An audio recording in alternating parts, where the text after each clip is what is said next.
السلام علیکم ورحمۃ اللہ وبرکاتہ۔ میرے بھائیوں اور میری ماں بہنوں، ایک افسوسناک خبر جو اس وقت سوشل میڈیا میں گھوم رہی ہے وہ یہ ہے کہ ایک مولانا کی بیوی ایک غیر مسلم سے شادی کر لیتی ہے، بھاگ جاتی ہے۔ ہاں، آپ لوگوں نے سچ سنا۔ دیکھیے آپ لوگ یہ جو تصویریں دیکھ رہے ہیں، یہاں پر ایک مولانا ہے اور ان کی بیوی کا نام مسکان ہے۔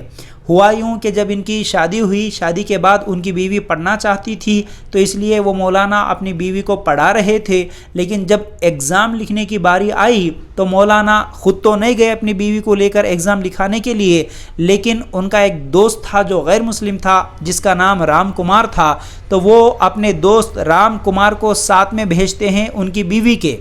وہ یہ مولانا کی بیوی کو لے کر جاتا ہے اور ایگزام لکھا کر واپس لے آتا ہے۔ اس طرح کئی مرتبہ جانا آنا ہوا، آپس میں محبت ہو گئی، تو اب وہ دونوں مل کر بھاگ جاتے ہیں، شادی کر لیتے ہیں۔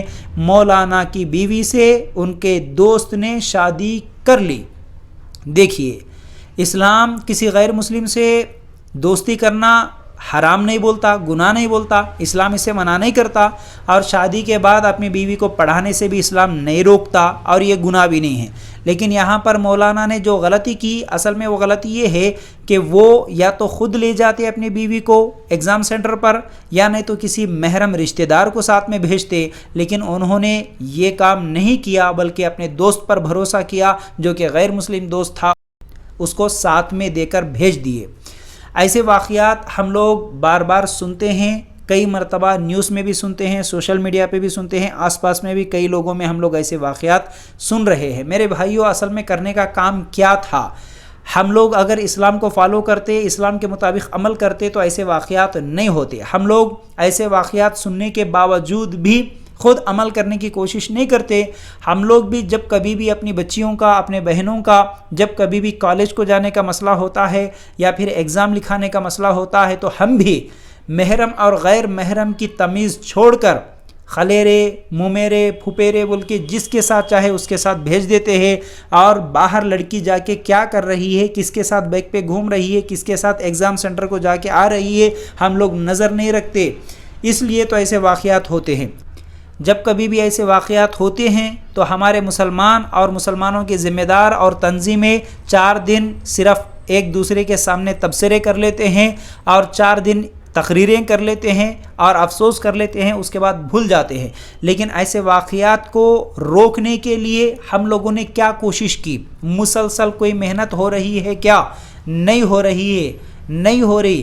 ایسے واقعات ہونے سے اپنے آپ کو، اپنے گھر والوں کو، اپنے بچیوں کو، اپنے بچوں کو اگر بچانا ہے ان برائیوں سے، مرتد ہونے سے، اسلام چھوڑ کے جو آج ہماری بچیاں بھاگ رہی ہے، جا رہی ہے، ایسی برائی سے روکنے کے لیے ہم کیا کوشش کر رہے ہیں؟ آج مسلمان بچیاں یہ صرف چہرے کی محبت میں، چہرے کے عاشق بن کر اپنے شوہروں کو بھی چھوڑ کے بھاگ رہی ہے، اپنے ماں باپ کو چھوڑ کر بھاگ رہی ہے۔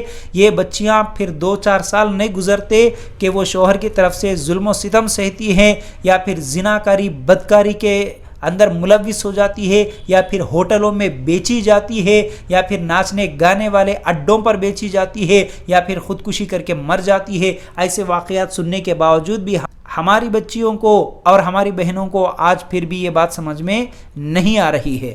تو میرے مسلمان بھائیوں اور میری بہنوں، ہم لوگوں کو کرنے کا کام یہ ہے، ایسے حالات سے اگر اپنے آپ کو بچانا ہے، اپنے گھر والوں کو، اپنی بچیوں کو بچانا ہے، تو سب سے پہلے انہیں اسلام کا علم، دین کا صحیح علم سکھاؤ۔